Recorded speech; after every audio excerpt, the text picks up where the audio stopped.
Hi friends, எல்லாரும் எப்படி இருக்கீங்க? இன்னைக்கு நாம ஒரு சூப்பரான ரொம்ப ரொம்ப அழகான ஒரு கதை கேட்க போறோம். கதையோட பேரு தூங்கும் கடவுளின் புனித பாடல். சரி, கதைக்குள்ள போறதுக்கு முன்னாடி உங்ககிட்ட ஒரு கேள்வி. சும்மா யோசிச்சு பாருங்களேன். உலகத்தையே காப்பாத்துற கடவுள் அவரே தூங்கிட்டா அவரை எப்படி எழுப்புறது? யாராவது யோசிச்சிருக்கீங்களா? நம்மளையெல்லாம் காலையில எப்படி எழுப்புவாங்க?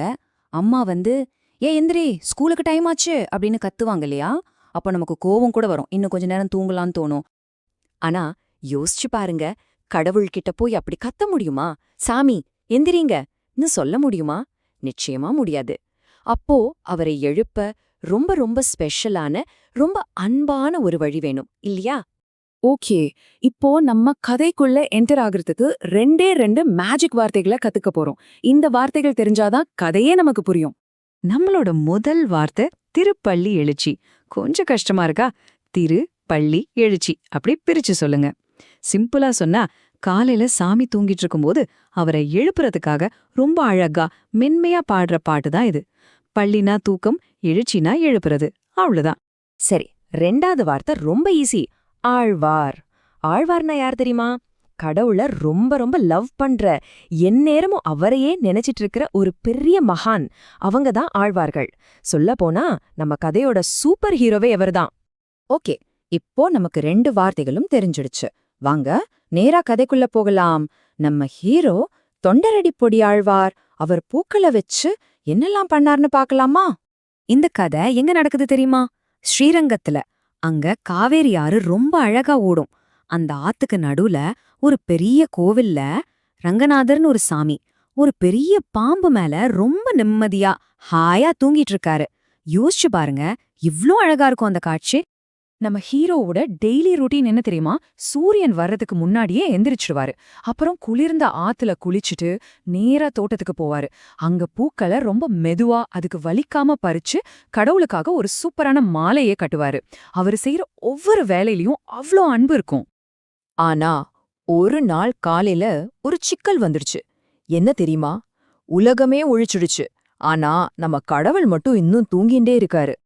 அப்போ ஆழ்வார் பாக்குறாரு, ஐயோ சூரியன் வந்தாச்சு, பறவைங்கெல்லாம் பாட ஆரம்பிச்சிடுச்சு, ஆனா நம்ம சுவாமி இன்னும் தூங்கிட்டே இருக்காரேன்னு அவருக்கு ஒரே கவலை. இப்போ என்ன பண்றது? அவரை எப்படி எழுப்புறது? அவர் என்ன செஞ்சிருப்பாருன்னு நினைக்கிறீங்க? அப்பதான் நம்ம ஹீரோவுக்கு ஒரு சூப்பரான ஐடியா வருது. அவரு நேரா சாமி கிட்ட போய் ரொம்ப ரொம்ப இனிமையான குரல்ல ஒரு பாட்டு பாட ஆரம்பிக்கிறாரு. அதுல அவர் என்ன சொல்றாருன்னா, இறைவா, வெளிய பாருங்க, சூரியன் உதிச்சிடுச்சு, பூக்கள் எல்லாம் உங்களுக்காக சிரிக்குது, நாங்க எல்லாரும் உங்களை பார்க்கணும்னு காத்துட்டு இருக்கோம், தயவு செஞ்சு உங்க அழகான கண்களை திறந்து எங்களை பாருங்கன்னு அவ்ளோ உருக்கமா பாடுறாரு.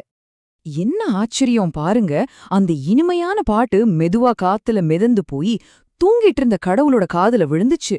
அவருக்கு கோவமே வரல. அடடா, என்ன ஒரு அழகான பாட்டு அப்படின்னு ரொம்ப ரொம்ப சந்தோஷமா முகத்துல ஒரு பெரிய புன்னகையோட மெதுவா கண் முழிச்சு பார்த்தாரு.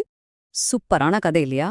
சரி, இந்த அழகான கதையிலிருந்து நமக்கு என்ன பாடம் கிடைக்குது?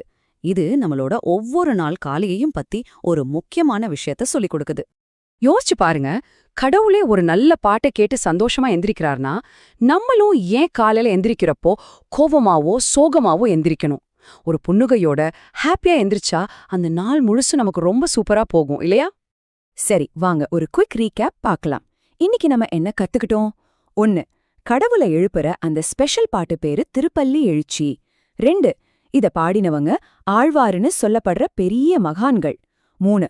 ரொம்ப முக்கியமான விஷயம், நாம காலையில சந்தோஷமா எழுந்தா நம்ம நாள் முழுசும் சூப்பரா இருக்கும்.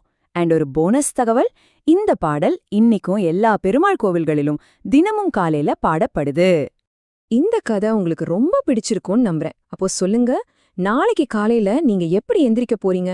நீங்க ஒரு புன்னகையோட எந்திரிச்சு உங்களை சுத்தி இருக்கிற இந்த உலகத்தையே சந்தோஷமா எழுப்ப போறீங்களா? யோசிச்சு பாருங்க.